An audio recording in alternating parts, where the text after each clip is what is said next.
En ocasiones nos sentimos seguros de nuestras capacidades o experiencia para resolver asuntos en la vida.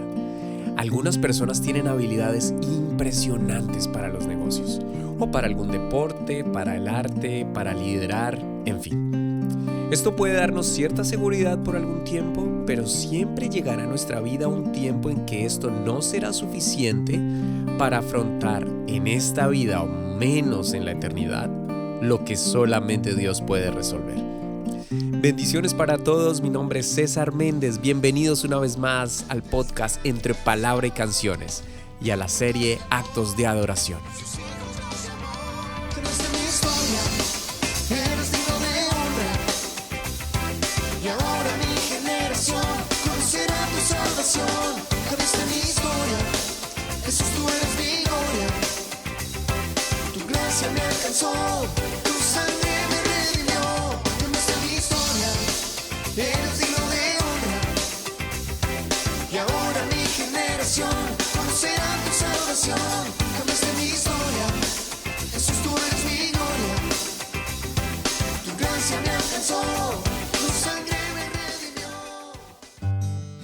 Continuamos con esta serie de los actos de adoración y hemos venido estudiando cómo Dios fue cumpliendo su promesa hecha a Abraham, confirmada a Isaac, y ahora entran en escena en esta carrera de relevo los hijos de Isaac, especialmente Jacob, del cual vamos a estudiar los actos hechos por él, los actos de adoración. Y Jacob fue un personaje definitivamente muy distinto a su abuelo y a su padre.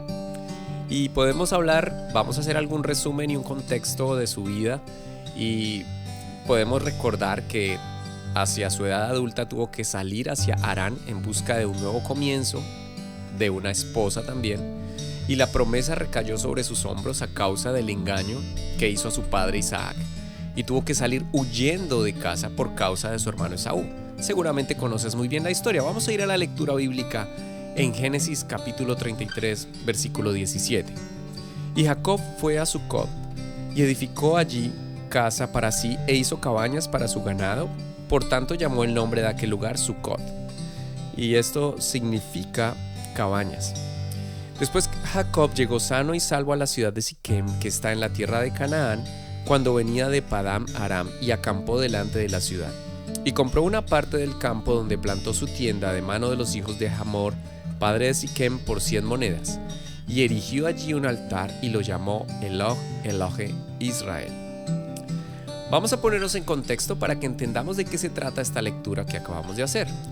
Como lo dije hace un momento, ahora entra en escena Jacob, quien tuvo una vida muy diferente a la de su abuelo y a la de su padre, quien fue muy perspicaz literalmente desde su nacimiento, ya que la Biblia dice que cuando su madre dio a luz, Esaú salió primero, pero Jacob salió agarrado del talón de su hermano. Al crecer, se fue notando la diferencia en estos dos personajes, que aunque eran gemelos tenían claras diferencias, inclusive físicas. Su hermano mayor, Esaú, era velludo y Jacob era lampiño. Pero Jacob era el tipo de persona que todo el tiempo están planeando, están tramando algo, no necesariamente malo, pero cuando ven la oportunidad lanzan su propuesta, como lo hizo con su hermano en la ocasión cuando Esaú llega hambriento y Jacob le hizo el negocio más fácil que se pudo haber hecho en la Biblia, en la historia, y fue intercambiar la primogenitura por un guisado de lentejas. Sin embargo, esto apenas era un trato de palabra, y para hacerlo efectivo debía recibir de su padre la bendición directa. Y como conoces la historia, años después, sabes que ayudado por su madre, Jacob engaña a su padre y recibe la bendición de la primogenitura. Tal vez no entendamos con exactitud de qué se trataba todo esto, porque como occidentales no tenemos esta costumbre. Pero especialmente en la cultura hebrea, y más en la época que estamos hablando, era algo de suma importancia. Tanto así que Dios respaldaba esta bendición. En este contexto, Jacob roba la bendición, pero a su vez comienza a vivir en carne propia las consecuencias de su engaño y debe huir de casa, apoyado también por esa causa importante de conseguir esposa en la familia de su madre, en Padam Aram. Durante su viaje, Jacob tiene una experiencia particular y muy diferente a las anteriores. De hecho, al estudiar la vida de Jacob notarás que sus experiencias con Dios fueron muy diferentes a la de sus ancestros. Esto confirma una vez más que Dios trata con cada persona de manera diferente.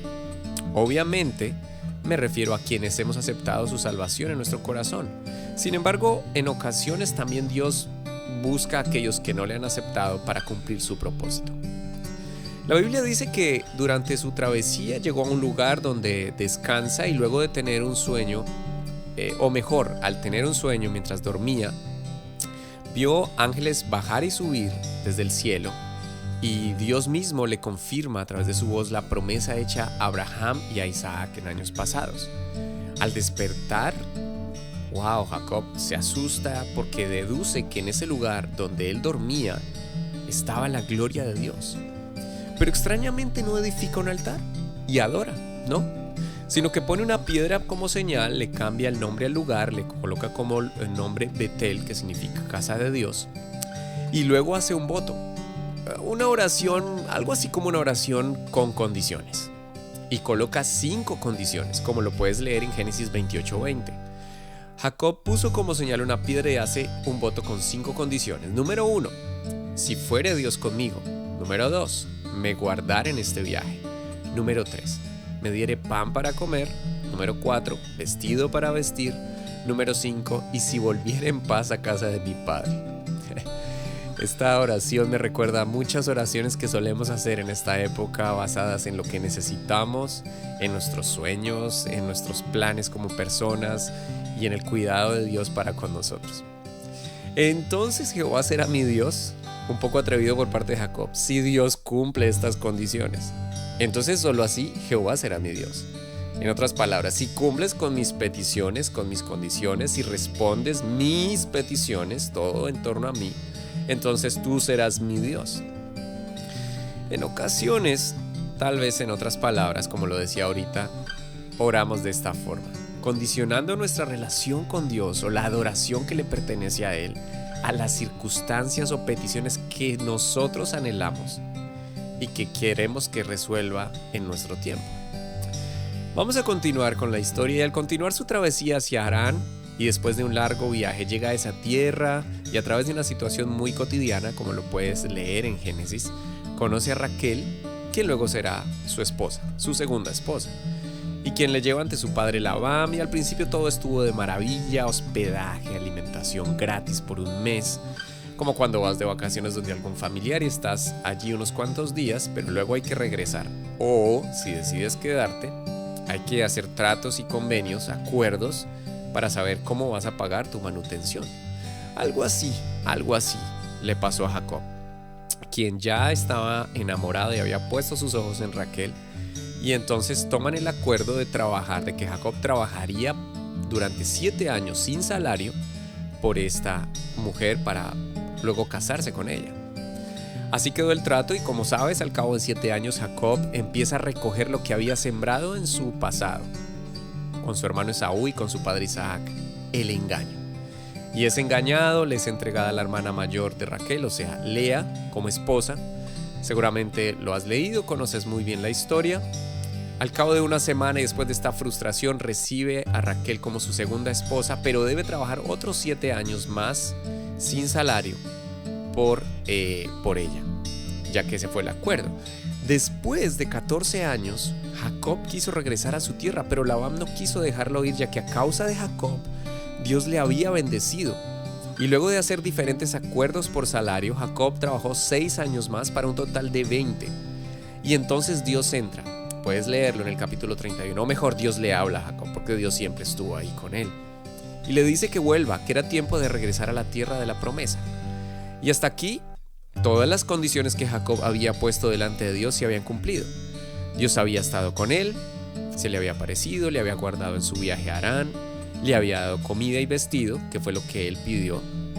Y durante estas 2 décadas, en medio de circunstancias complejas, ya ahora con 11 hijos, con duro trabajo, engaño recibido por parte de su suegro, entre muchas otras, Dios le había mostrado su misericordia, como lo puedes leer entre los capítulos 28 al 31 de Génesis.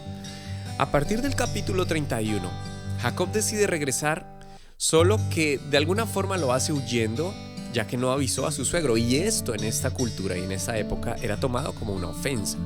Le generó un problema muy serio, pero aún así Dios intervino y le guardó, confirmando el cumplimiento de la última condición que Jacob había hecho a Dios, que era regresar a casa, a la tierra de la promesa. Y esta condición se estaba comenzando a cumplir. Pero antes había que resolver algunos asuntos pendientes producto de sus errores del pasado. A partir del capítulo 32 de Génesis comienza a subir la tensión, porque se acercaba el momento del encuentro con su hermano, ya que en el camino debía pasar por la tierra donde vivía Esaú. Sin embargo, antes de eso ocurren varias cosas. Primero, ángeles de Dios se le aparecen y Jacob llama a este lugar Mahanaim. Lo puedes leer en Génesis 32:2. Seguramente Dios quería fortalecerlo y recordarle que no estaba solo, porque había un asunto sumamente delicado que debía resolver, a pesar de que el tiempo había transcurrido. Errores del pasado. ¿Alguna vez has tenido esa extraña sensación? Bueno, en esta ocasión Jacob debía enfrentarse en esta última condición que le había dado a Dios. Debía pasar esta prueba. Hasta aquí Jacob había tenido experiencias con Dios, pero aún no lo había adorado. Había puesto piedras como señal, había cambiado nombres de lugares, pero esto no era adoración. Eran solo señales para no olvidar lugares o momentos importantes. No había altares, ni siquiera uno, a pesar de que Dios le había cumplido. Es algo que pudiera pasar en nosotros. Olvidar que lo que pudiéramos tener o lograr es solo por su gracia, por su divina providencia, no por nosotros. Pero bueno, quiero avanzar y este punto tocarlo más a fondo, al final. Como seguramente conoces la historia de Génesis 32 y como Jacob astutamente dentro de sus capacidades fue organizando recursos, preparando el encuentro con su hermano, quien venía ante él con 400 hombres. Y esto generaba mucho miedo. Y a lo largo de este capítulo, desde el verso 23, si lees atentamente, te darás cuenta de las habilidades de Jacob. Era realmente habilidoso, muy talentoso para organizarse estratégicamente, para organizar detalles cumplidos, regalos que fueran apaciguando seguramente el sentimiento de Esaú de hacerle mal a Jacob. Pero también te darás cuenta que en medio de su angustia y de su estrategia, sus estrategias no eran suficientes. Y como puedes leer en los versículos del 9 al 12, te vas a dar cuenta que hizo una oración de esas que se hacen con estrés, con ansiedad, con miedo. Y de una manera muy perspicaz le recuerda a Dios sus promesas, su palabra, de que Él estaría con él. Muy astuto, muy perspicaz, muy inteligente, como quieras llamarlo. Solo que esta vez Dios no le respondió a esa oración de una manera inmediata. Lo dejó que avanzara, organizara su estrategia. Es como si Dios simplemente estuviera observando. En el verso 24 entra en escena de una manera nunca antes vista y en un rol que hasta el momento ni Abraham, ni Isaac, ni nadie había conocido a Dios. ¡Wow! Dios siempre nos sorprende. Él tiene diferentes maneras de obrar con cada uno. Esta vez viene al encuentro en otra teofanía. ¿Recuerdas que nombramos este término en uno de los episodios de Abraham?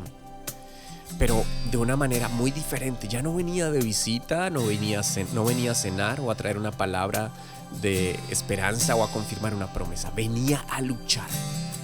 ¿No te parece extraño? Esta vez Jacob necesitaba una experiencia antes de su encuentro con Esaú. Necesitaba que toda su angustia, remordimientos, recuerdos del pasado, temores, ansiedades, etc., se desvanecieran poco a poco. Y no era suficiente una respuesta inmediata a una oración. Aunque por obvias razones sabemos que el encuentro no estaba en igualdad de condiciones, ya que así fuera una teofanía de Dios, era una manifestación de Dios en un cuerpo. Dios se igualó a Jacob, se humilló y el combate estuvo parejo. Dice la Biblia que Jacob tenía la determinación de no dejar que aquel varón se fuera hasta recibir la bendición.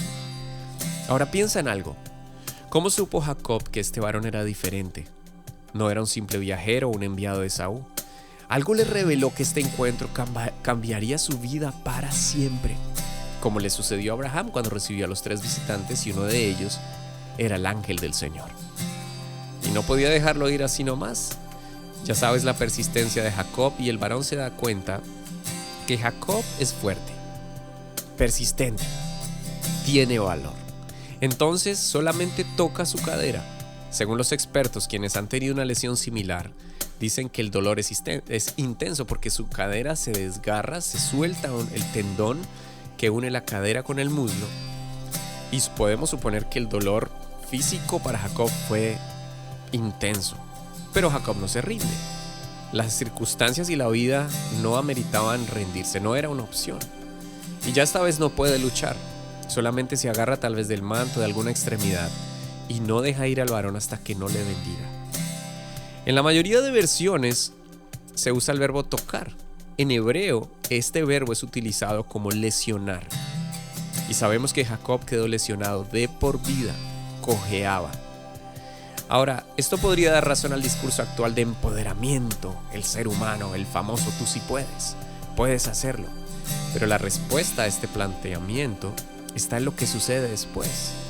Y entendemos que una vez más la gracia de Dios, aunque dolorosa en algunas circunstancias de nuestra vida, le cambió el nombre y le dio la victoria que solamente en ese momento él necesitaba. Aunque no tuvo todas las respuestas a sus preguntas, porque hasta le preguntó el nombre a aquel varón y no obtuvo la respuesta, sí obtuvo la victoria, obtuvo el cambio de nombre e hizo Jacob la afirmación de haber visto cara a cara a Dios y seguir vivo, lo cual entendemos que se refería al rostro de la manifestación de Dios en un ser humano, no a Dios en todo su esplendor. Jacob sale cojeando desde ese día hasta su muerte, y como lo diría un predicador, mejor cojear recordando nuestras debilidades y dependencia divina que andar erguido por nuestro orgullo o autosuficiencia y fuera del propósito divino. En el verso 18 del capítulo 32 confirmamos que la última condición o petición de Jacob, ahora respondida por parte de Dios, le confirmaba la misericordia.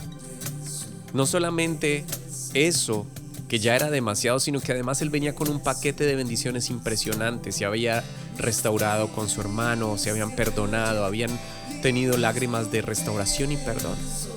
Sino que además Dios le había guardado de las intenciones de venganza de su suegro, le había cambiado el nombre, y llegamos entonces a la lectura inicial, donde después de todo esto, ya no solamente es colocar una piedra como señal, ahora Jacob construye un altar y adora, al punto que llamó a ese lugar, ese altar, El Elohe Israel, incluyendo su nombre, la combinación perfecta en este acto de adoración, el Dios de Israel, en otras palabras, mi Dios. La Biblia nos enseña cómo la multiforme gracia de Dios trata con cada persona que decide seguirle y amarlo. Pero nos recuerda que no fuimos nosotros quienes le buscamos, fue Él quien salió a nuestro encuentro. Tal vez en la peor circunstancia, en el peor momento, en la peor etapa de nuestra vida. En todos es diferente. Lo importante y relevante esta vez es estar dispuestos a depender de Jesús y adorarle de manera genuina, que no solamente tengamos recuerdos de lugares o momentos donde alguna vez Dios nos habló, sino que Él esté presente en cada momento, en cada experiencia y en cada día de nuestra vida, y que seamos adoradores de Él todos los días. Bendiciones para todos, espero que esto siga siendo de bendición para ustedes. Esta es la serie Actos de Adoración del podcast Entre Palabra y Canciones.